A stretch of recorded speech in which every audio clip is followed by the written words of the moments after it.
बिस्मिल्लाहिर्रहमानिर्रहीम। अस्सलाम वालेकुम दोस्तों, उम्मीद करती हूँ कि आप सब खैरियत से होंगे। वेलकम है आपका मेरे YouTube channel cooking with Rubina में, जिसमें हम आपको आज सैलड बनाना सिखाएंगे। सबसे पहले हम एक अदद बंद गोभी लेंगे और उसको इस तरह से बारीक बारीक स्लाइसेस में काट लेंगे। बंद गोभी काटने के बाद हम एक अदद छली लेंगे जिसको कॉर्न कहते हैं और उसके दानों को ऐसे निकाल लेंगे और साइड पर रख देंगे। फिर इसके बाद हम दो छोटे टमाटर लेंगे और उनको भी बारीक चॉप कर लेंगे और साइड पर डाल देंगे। इसके अलावा हमने प्याज इस्तेमाल की है जिसको बारीक चॉप हमने किया है, गाजरें इस्तेमाल की है, किशमिश और ग्रीन अनियन। फिर इसके बाद हम अब ये तमाम चीज़ें डालने के बाद इन सब चीज़ों को अच्छी तरह से मिक्स कर लेंगे।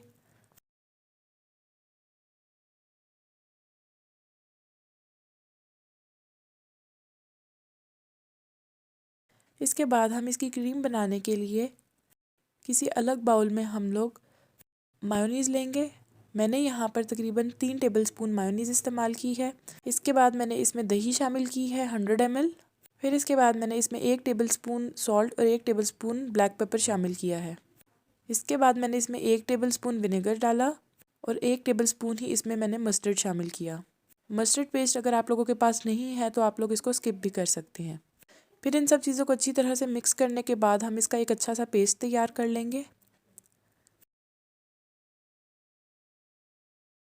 अब हम इसको पेस्ट को हम लोग उन वेजिटेबल्स में हम लोग शामिल करेंगे जो कि हमने काट के रखी थी और उन सब चीज़ों को अच्छी तरह से मिक्स कर लेंगे।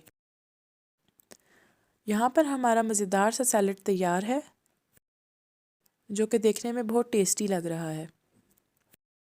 मैं उम्मीद करती हूँ कि मेरी रेसिपी आपको पसंद आई होगी। आप लोग सैलड को किसी भी चीज़ से गार्निश कर सकते हैं। मैंने यहाँ पर इसके ऊपर हरा धनिया लगा दिया है। आप लोग चाहें तो इसके ऊपर किशमिश भी डाल सकते हैं इसकी गार्निशिंग के लिए।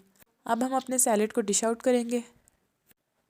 आखिर में गुजारिश है कि प्लीज़ मेरे चैनल को सब्सक्राइब कर दें और अगर आपको मेरी वीडियो पसंद आई हो तो इसको लाइक ज़रूर कीजिएगा।